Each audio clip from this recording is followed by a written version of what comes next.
Hi hello everyone. Mani Vijay education அகாடமிலேருந்து Manikandan. TRB very big update கொடுத்துருக்காங்க.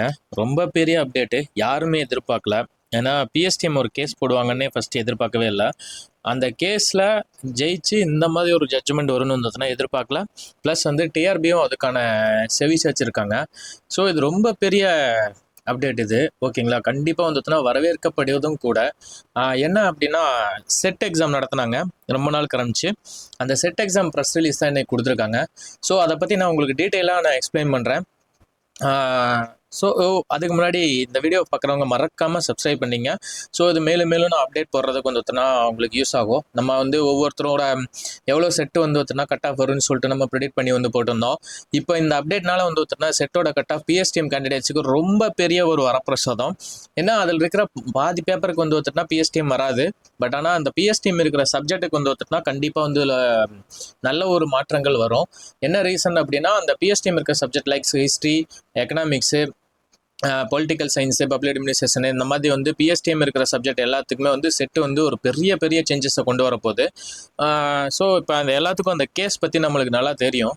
So அதுலேருந்து நான் என்னென்ன ப்ரெஸ் ரிலீஸ் கொடுத்துருக்காங்க அப்படிங்கிறத உங்களுக்கு எல்லாமே டீட்டெயிலாக எக்ஸ்பிளைன் பண்ணுறேன். இப்போ தான் வந்து ப்ரெஸ் ரிலீஸ் வந்தது. உங்களுக்கு வந்து ஒருத்தனா அதுக்கான டைம் கொடுத்துருக்காங்க. ப்ரெஸ் ரிலீஸில் வந்து ஃபார்மெட்டும் கொடுத்துட்டாங்க. பிஎஸ்டிஎம்க்கான ஃபார்மெட் கொடுத்துட்டாங்க. ப்ளஸ் வந்து ஒருத்தனா உங்களோட என்னென்ன அப்படின்னு சொல்லி கொடுத்துட்டாங்க. இதுதான் ஃபார்மெட்டு. நம்ம அதுக்கு முன்னாடி ப்ரெஸ் ரிலீஸில் என்ன சொல்லியிருக்காங்கன்னு பாருங்கள். டிஎன் செட் வந்து 2024 நடத்துவதற்கான அறிக்கை வந்து மனோன்மணி வந்திருந்தது. மார்ச் 6, 7, 8, 9 வந்து வந்திருந்தது. எக்ஸாம் நடந்தது. ப்ளஸ் வந்து இந்த WP நம்பர் 131866 2025 டிஎன்ஸ் இது பிஎஸ்டிஎம் இதை ஒதுக்கீடு கேட்டிருந்தாங்க. இந்த பிஎஸ்டிஎம் ஒதுக்கீடை வந்து கொடுக்கலாம் அப்படின்னு சொல்லி இடஒதுக்கீடு அரசாணை வந்து கொடுக்கலாம் அப்படின்னு சொல்லிட்டு சொல்லிட்டாங்க. 18/7/2025 வந்து ரிசர்வேஷன் வந்துருக்குது, ஓகேங்களா. ஸோ அந்த அரசாணையின் படி வந்து பிஎஸ்டிஎம் வந்து கொடுக்கலாம் அப்படின்னு சொல்லி சொல்லிட்டாங்க. ஸோ அதனால என்ன சொல்லிட்டாங்கன்னா, டிஎன் செட்டில் 2024 விண்ணப்பித்துள்ள தேர்வை எழுதியுள்ள விண்ணப்பதாரருக்கு பிஎஸ்டிஎம்க்கு வந்து வந்துட்டுனா ஓப்பன் பண்ணிட்டாங்க. இதில் எப்படி என்னன்னா, 1ஆம் வகுப்புலேருந்து முதுகலை பட்டம் வரை, ஓகேங்களா. எம்ஃபில் வேணுமான்னு கேட்டிங்கன்னா எம்ஃபில் தேவையில்ல. ஃபஸ்ட்டு டு எம்ஏ வரைக்கும் இருந்தால் வந்துட்டுனா போதும். நீங்கள் வந்து பிஹெச்டி முடிச்சிருக்கீங்க அப்படின்னா எம்ஃபில்லாம் கொடுத்துருந்தீங்கன்னா பிஹெச்டி வரைக்கும் வந்து கேட்பாங்க. If you are not in இது. ஆனால் இதில் வந்து பார்த்தீங்கன்னா கண்டிப்பாக எம்ஏ வரைக்கும் இருந்தாவே போதும் அப்படின்னு சொல்லிக்கிறாங்க. மோஸ்ட் ப்ராபப்ளி எம்ஏ வரைக்குமே இது எலிஜிபிளாக தான் இருக்கும், ஓகேங்களா. இதோட குவாலிஃபிகேஷன் வந்து பார்த்துட்டிங்கன்னா பிஎஸ்டிஎம் வந்து இந்த பிஹெச்டிக்கு வராது. இதோட குவாலிஃபிகேஷன் டிஎன் செட்டுக்கு மாஸ்டர் டிகிரி வரைக்கும் முடிச்சிருந்தா போதும். ஸோ மாஸ்டர் டிகிரிக்கு ஃப்ரம் 1ஆவதுலேருந்து நீங்கள் வந்து அப் டு மாஸ்டர் டிகிரி வரைக்கும் நீங்கள் பிஎஸ்டிஎம்ல படிச்சிருந்தீங்க அப்படின்னா நீங்கள் eligible for this PSTM reservation, ஓகேங்களா. ஸோ அதனால் இது ஒரு பெரிய ஒரு சேஞ்சஸ்ஸு. நீங்கள் அசிஸ்டன்ட் ப்ரொஃபஸருக்கு பிஎஸ்டிஎம் இருக்கும், ஆனால் செட்டுக்கு பிஎஸ்டிஎம் இல்லைன்னு சொல்லி தான் இது கேஸ் போட்டிருந்தாங்க. இதை என்ன பண்ணியிருக்காங்கன்னா 23/7/2025 7/8/2025 வரைக்கும் அப்லோடு பண்ணுறதுக்கு வந்து டைம் கொடுத்துருக்காங்க, ஓகேங்களா. இது வந்து டிஆர்பி வெப்சைட்டில் வந்து இருக்குது. ஒன்றும் இல்லை, டிஎன்பிஎஸ்சிக்கு நாங்கள் டிஎன்பிஎஸ்சி படித்தவங்களுக்கு தெரியும். அதே ஃபார்மேட் தான் இவங்களும் கொடுத்துருக்காங்க. அந்த ஃபார்மேட்டில் வாங்கி அப்லோடு பண்ணால் போதும். இந்த தேதிக்குள்ளார வந்துச்சுன்னா தமிழ் வழி பயின்றதற்கான முன்னுரிமை கோர இயலாது, ஓகேங்களா. மேற்கொண்ட தேதிக்குள் தமிழ் வழி பயின்றதற்கான சான்றிதழை பதிவேற்றம் செய்யாத விண்ணப்பதாரர்களுக்கு வந்துச்சுன்னா பிஎஸ்டிஎம் ரிசர்வேஷன் இல்லைன்னு சொல்லிக்கிறாங்க.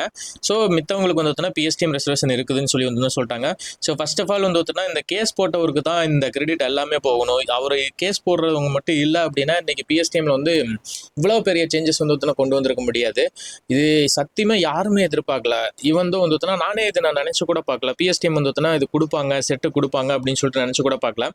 பட் ஆனால் வேரியஸ் டிஸ்ட்ரிக்ட் வேறு ஸ்டேட்டில் வந்து பார்த்துட்டிங்கன்னா ஒவ்வொருத்தருக்கும் கவுன்சில் ஹாரிசான்டல் ரிசர்வேஷன்ஸ் இருக்குது. ஸோ அதனால வந்து அதுபடி பார்க்குறப்ப இது ஒரு பிக் சேஞ்சஸ்ன்னு சொல்லலாம். ஸோ அதனால் பிஎஸ்டிஎம் சர்டிஃபிகேட் வந்து அப்லோட் பண்ணுறதுக்கான டைம் வந்து உங்களுக்கு கொடுத்துருக்காங்க. இது கன்சைஸாக என்ன அப்படின்னா, பிஎஸ்டிஎம் எலிஜிபிள். நீங்கள் பிஎஸ்டிஎம்க்கு வந்து சர்டிஃபிகேட்டை வந்து வந்துட்டுனா 23/7 7/8/2025 வரைக்கும் நீங்கள் அப்லோடு பண்ணலாம், ஓகேங்களா. வாங்கி வந்துட்டுனா உடனே அப்லோடு பண்ணிடுங்க. அப்லோடு பண்ணிட்டீங்கன்னா பிஎஸ்டிஎம் ரிசர்வேஷன் வந்துடும். பிஎஸ்டிஎம் ரிசர்வேஷன் படி வந்து வந்துட்டுனா உங்களுக்கு வந்து கட் ஆஃப் இது ஃபிக்ஸ் ஆகும். ஸோ பிஎஸ்டிஎம் இதுக்கான சர்டிஃபிகேட் ஃபார்மெட்டு தான், ஓகேங்களா.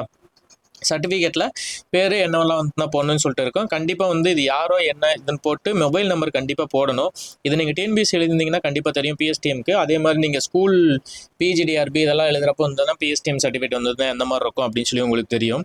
ஸோ இந்த ஃபார்மேட்டில் தான் நீங்கள் வாங்கணும். ஓகேங்களா?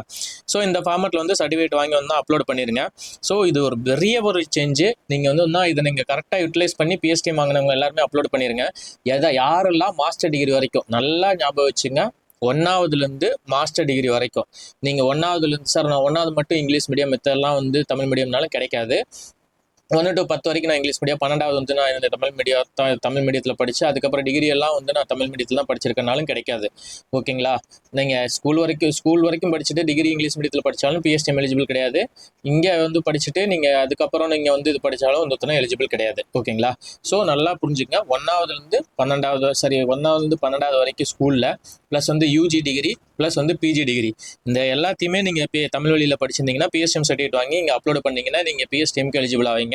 So very big update from TRB. So இது வெல்கமும் கூட. ஸோ இதை நீங்கள் இல்லாதவங்க கண்டிப்பாக வந்து பிஎஸ்டிஎம் இதை வந்து அப்லோட் பண்ணிடுங்க. மேக்ஸிமம் ஆகஸ்ட் லாஸ்ட்டில் வந்து ஒத்துனா நம்மளுக்கு ரிசல்ட் வர்றதுக்கான பாசிபிலிட்டிஸ் அதிகமாக இருக்குது. ஸோ இது வரவேற்கலாம். டிஆர்பி வந்துட்டுனா படிக்கிறவங்க இன்னும் நல்லா சீக்கிரம் படிக்க ஆரம்பிச்சிருங்க. ஏன்னா இது அப்லோட் பண்ணி முடிச்சதையும் வந்து பிஎஸ்டிஎம் சர்டிஃபிகேட் வெரிஃபை பண்ணிவிட்டு ஆட்டோமேட்டிக்காக அதுக்கேற்ற மாதிரி வந்து கட் ஆஃப் லிஸ்ட் போட்டு ரிசல்ட் ரிலீஸ் ஆயிடுச்சுன்னா அதிகபட்சம் 1 month இல்லை 2 monthல வந்துட்டுனா ஆர்ட்ஸ் டிஆர்பி எக்ஸாம் வந்துடும். ஸோ உங்களோட ப்ரிப்பரேஷனை வந்து ஸ்பீடப் பண்ணுங்கள். இது பண்ணிவிட்டு சீக்கிரம் வந்து வந்துட்டுனா இதுக்கான உழைக்க ஆரம்பிச்சிருங்க. ஓகேங்களா? Thank you so much. நம்ம நெக்ஸ்ட் வீடியோவில் பார்க்கலாம். மறக்காமல் சப்ஸ்கிரைப் பண்ணிடுங்க.